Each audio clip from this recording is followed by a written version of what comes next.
What's up guys, how you doing today? Welcome back to this YouTube channel. It's your guy Igor here. Hit that like button and subscribe to this channel. If you're already done so, let's get started.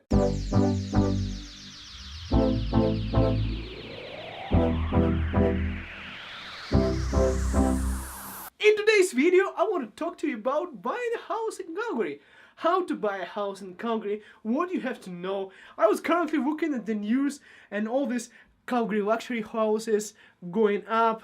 Let me show you this stuff. I'm reading lots of news on CBC News and other channels. Lots of stuff going on about the real estate. One of the news is that they're saying that the young generation, 25 to 35 years old, prefer not to buy the houses. They prefer to rent, and I see why. There is a reason for that. Of course, when you're renting, it's a little bit cheaper. You're free to move. You can move at any time. But let me tell you something. You see, we young guys, we don't like to commit. Because buying a house, it means you have to commit to one place. It means you have to be really organized and patient to save up enough money. It means a lot of things, like settling down with the family, which it means basically becoming an adult. And not many of us are actually wanted to do that. It took me a while to get my own place, like this place. Finally we purchased it with my wife. So yeah, it wasn't easy. It's a hard decision and I can see it. This video is for those of you who already made up their mind to buy a house. Those people who understand that the longer you wait, the higher the prices get. The longer you wait, the more money you give to someone else instead of building your own asset. The longer you wait, the legislation is changing. Right now they implemented this stress test, meaning that, for example, if you were pre-approved for $500,000 mortgage a few years ago, right now with the same income, you're not going to get that amount, because now the bank wants to make sure that you can afford. For example, if they give you 5% of interest rate, I'm just saying out of the blue, it can be anything, they're going to put extra 2% of it on top. So for example, now it's going to be 7%, and if you can't afford 7% house, they're not going to give it to you, because that's the legislation, that's the rules. And people start to jump into riskier ventures, taking loans from private organizations, taking loans from third parties, which are more riskier, and there are lots of other conditions. In other words, it gets tougher and tougher the longer you wait. And I don't see myself being under 30 years right now. I already have a place. Yes, I do have a mortgage. This place is not paid off yet, but I do have it. And I think that's the biggest and best decision I have ever made so far, because I was like majority of young guys right now. Just rent the place, be on the go, and you can move out at any place. You can switch to another city where they pay you more, at the same time not saving up much. Alright, now let me tell you how to actually buy a house in Calgary.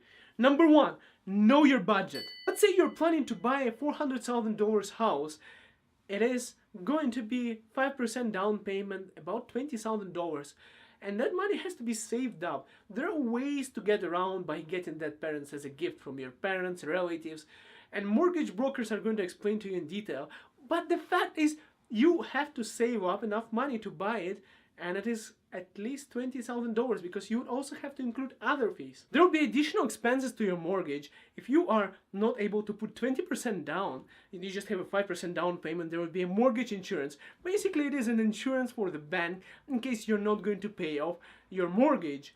It's going to go on top of your mortgage, so you don't have to give it as cash, but it goes on top of the amount. It can be anywhere from $11,000 to $15,000, somewhere in that range. It goes on top of the mortgage to protect the bank from you in case you don't pay off your mortgage. The insurance company is going to cover it, and the bank is going to get their money back, and the insurance company is then going after you. So it's kind of a protection for bank, but not for you, in case you don't have 20%. So keep it in mind, there's going to be additional expenses.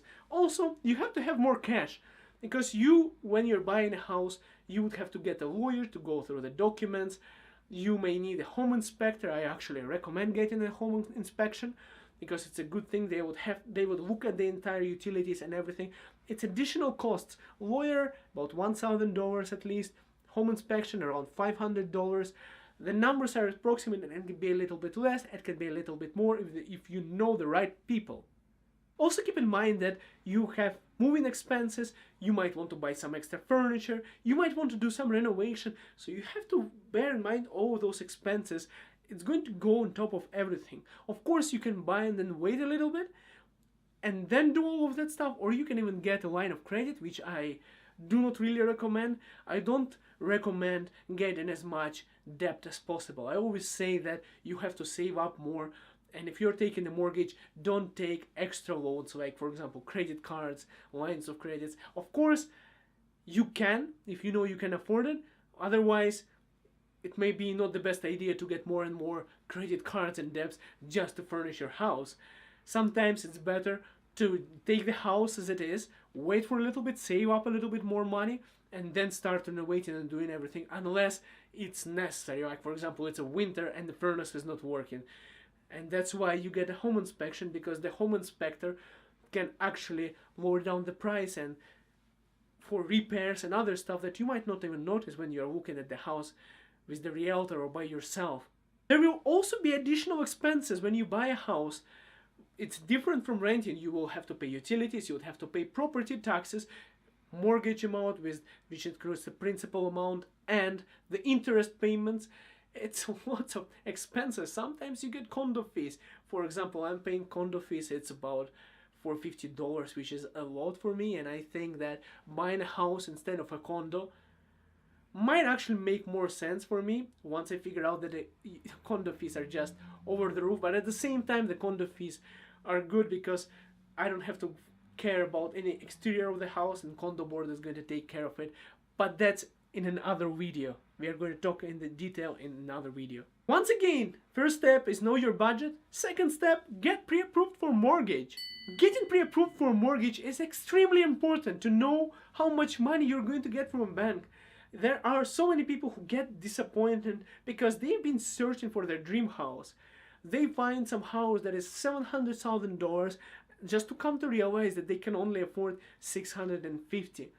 And it's such heartbreaking moment when the house that you already fell in love with, going out with realtors or by yourself, seeing the properties, and finally you found the right house, and you go to the bank and you just can't get yourself approved for the required amount for that house. It can be really stressful. So I recommend you first go to a mortgage broker, get pre-approved, and even better, if you can lock down the rates from the mortgage broker and shop around, see what other mortgage brokers or banks can offer you.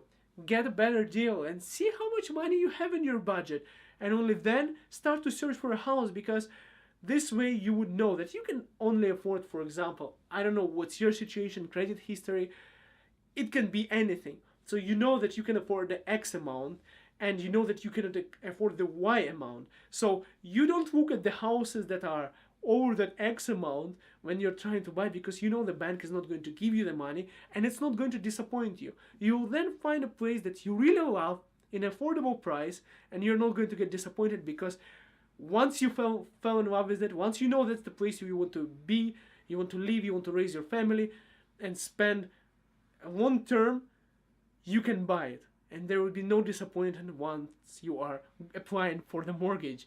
Next step is build your credit history. Once you know what you are pre-approved with the mortgage broker, you know your credit history now, you know the scores. He's going to tell you how you can approve it. It's pretty simple. You just take a credit card, you start using it and paying it off on time, and over time you can build a really good credit history. There are many tricks to this. Talk to the mortgage broker, but it's important to build it, because those people who don't have a good credit history, they're not getting a higher amount. Once you have better credit history, you'll be pre-approved for a higher mortgage. Finally, build your own equity. Now that you know your credit score, you know what your budget is, you know what you can be pre-approved for, now you just need enough money to buy that. So unless you have enough money right away, you need to build your own equity. You need to make a plan for savings, no eating from outside, well, at least not all the time. Saving up, not buying unnecessary things, just to save up that amount. You may already have 5%. You may be a couple percent away from the 20% down payment. And down payment of 20% can actually save you up money on that mortgage insurance, because with that amount you are actually going to save like $10,000 or $15,000 from the mortgage in the long term, in the long run, you're actually winning. The next important step is to be patient and ready to commit. For example, if you're buying a house and you're planning to move in the next 1 or 2 years, it's not worth buying a house. If you're planning to stay there for at least 5 years, then definitely it is going to make you money. The properties are always going in price. In the long run, they always go up. Even in a few years, they might fluctuate, but in the long run, it's always going up, and you're going to make money on that. Because if you are buying a house, there will be a 5% down payment, let's say, right? You would put down 5% down, there will be a mortgage insurance on top of it. Now you own that mortgage insurance to the bank, the money. There would be a lawyer fee, there would be home inspection, there would be moving fees, furniture, renovations, other expenses that you didn't even expect when you were buying the house, right? So in 5 years, all those expenses are going to break even into profit, and in 1 or 2 years, it might be a loss. So buying a house for like 1 or 2 years, I don't think it's worth it for you. But if you're ready to commit and stay in the city and stay in that place for at least 5 years, then I say go ahead, and this is going to help you buy the right house. Just be patient, know your budget. And another step is don't do it alone. You don't have to do it alone, because buying a house is an amazing opportunity to use a real estate agent's help. For example, it doesn't cost you anything. A person is working for you basically for free. How real estate agents get paid is they take the percentage from the house price, but they take it from the seller. So you can have a person working for you basically for free, who is going to take you around, show you the places, help you make up your mind, help you understand what you are looking for, tell you about different properties, which properties are suitable for your interests, for your conditions. For example, if you want to live in Murder Loop or you want to live in Southeast, what place is going to suit you better, suit your budget, suit your goals, which places are going to go up in price eventually. The land is going to go up in price. What's better to buy, what is better to stay away. And also, when, for example, you're buying a house, you might not know exactly what you want and all the options that are available to you, but the real estate agents, they're professionals, they're trained, they are licensed, and they can help you make up their mind if you're buying a house. So I love this in Canada because it doesn't cost you anything as if you're buying a house. Yes, seller is going to pay a percentage, and most likely the seller would have their own real estate agent for that matter. But you would have so much of more time to relax. You just meet the real estate agent, you tell them your criteria, what you're looking for, what your budget, what you want, and they do all the search, they arrange all the meetings, they do all the phone calling, and they have all the patience to get you what you want. And that's why I say don't do it alone. Use that opportunity to get a professional help. It's free for you as a buyer. Once you're selling the house, if you want to get a real estate agent, yeah, it's going to take a little bit of money from that, but real estate agents, they can help out a lot, and I think it's the best way to buy a house. For example, myself, if I were to sell a house or buy a house, I would always go with the real estate agent. Thank you so much for watching, guys. I'm also going for real estate license. That's why I'm wearing a jacket. I'm going to take it off so you can recognize me finally. And yeah, thank you so much for watching. Hit that like button and subscribe to this video. I'm so excited to read your comments in the comments below.